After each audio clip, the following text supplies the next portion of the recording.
रुखसाना का हिंदू के साथ शादी करने का मन था। रिंकू को दिल दे बैठी थी, लेकिन मम्मी पापा के आगे झुकना पड़ा। रुखसाना ने कहा था कि मैं हिंदू में शादी करूंगी, मुझे सनातन धर्म पसंद है, लेकिन माता पिता ने नहीं माना। बारे में मुझे नहीं पता था साहब। हाँ? ये बारे में मुझे नहीं पता था। जब मुझे गोली लग गई तब मालूम पड़ा।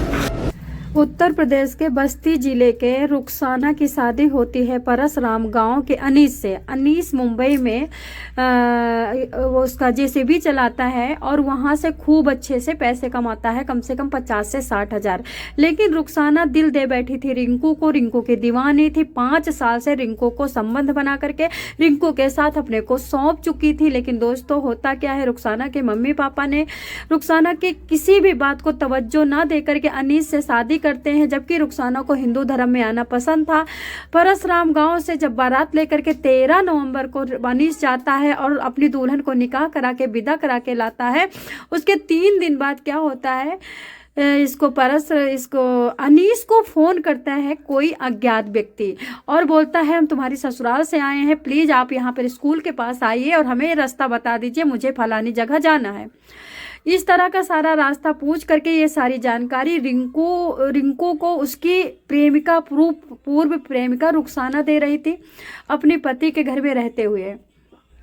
उसके बाद अनीस अपनी बहन अपने ससुराल के और अपनी बीवी की खुशी में इतना खुश था, वो दौड़ करके जाता है स्कूल के पास, उनसे लोगों से रास्ता बताता। लेकिन वे लोग क्या कहते हैं कि नहीं नहीं नहीं, आप थोड़ा सा 2 बीघा आगे चलिए, आगे चल करके मुझे रास्ता बता दीजिए। इस तरह से जब वो रास्ता आगे बता के जाता है, तैसे ही उसके पीठ में गोली 2-3 दनादन गोली मार दी जाती है और वो वहीं पे गिर जाता है। गोली की आवाज़ सुन करके बहुत सारे लोग वहाँ पर आते हैं, लेकिन वे लोग भाग चुके थे। अब इसको क्या होता है, अनीस को सब लोग ले करके अयोध्या के जिला हॉस्पिटल में भर्ती कराते हैं। वहां पे वो 2-3 दिन तक रहता है, उसके बाद उसकी मृत्यु हो जाती है। अब यहाँ पे लाश आती है, लाश के आगे बीबी वही खेखन, वही पेखन, वही चरित्र दिखा रही है, रोना धोना दुनिया भर का। पुलिस आकर के पूछती है कि तुम्हें कब पता चला कि गोली लगी, तुम्हें कैसे पता चला कि अनीस कहाँ जा रहा है। रुखसाना कहती है साहब मुझे कुछ नहीं पता, किससे रास्ता बताने गए थे, क्या किया था, वो तो सिर्फ और सिर्फ मुझसे ये कह के कि आ रहा हूँ। लेकिन जब मुझे पता चला, जब हॉस्पिटल को ले जाया गया, जब इनको गोली लगी। दोस्तों इस तरह से रुखसाना पुलिस को बवंडर बता करके अपने को बदनाम कर रही है।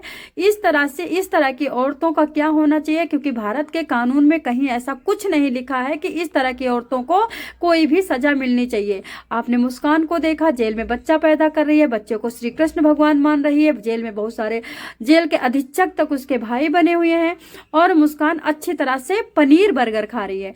इसी तरह से रुखसाना क्या होता है, अपने मायके जाती है, मायके जा करके तुरंत रिंकू से कहती है, रिंकू के गले लगती है, कहती है कि मैं तुम्हारे बिना नहीं जी पाऊंगी, अनीस का कोई ना कोई ठिकाना तुमको लगाना ही पड़ेगा।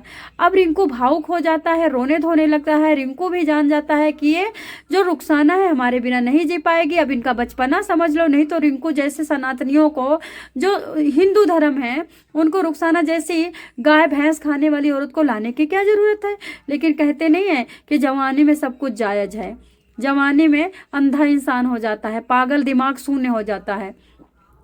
इस तरह से अब ये रिंकू प्लान बनाता है, रुखसाना लौट करके अपने ससुराल आ जाती है। 3 दिन के अंदर अंदर अपने पति को गोली मरवा देती है। गोली मरवा करके पति मर जाता है तो वही ढोंग, वही रोना, वही धोना, वही पुलिस को बयान देना, वही अपने लफड़े दिखाना। आप लोग इस प्यार मोहब्बत को क्या कहोगे। जैसे कि आपने देखा होगा कि जैसे ही शादी होती है, शादी होने के बाद ससुराल आती हैं तो जो दूल्हा होता है वो लड़की की सुंदरता देखता है, उसके गुण नहीं देखता है, उसका व्यवहार, उसका संस्कार नहीं देखता है, सुंदरता में खो जाता है और उसी की बात मानता है, अपने माँ बाप की भी बात नहीं मानता है और उसके बाद वो फना हो जाता है।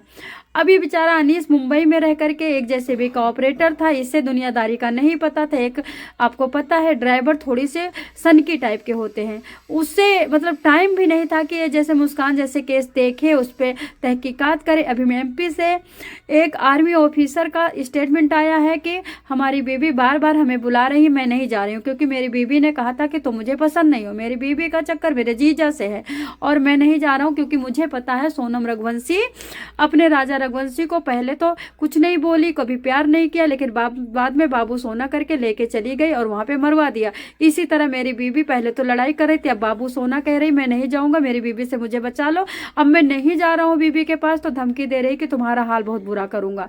दोस्तों क्या कहोगे आप?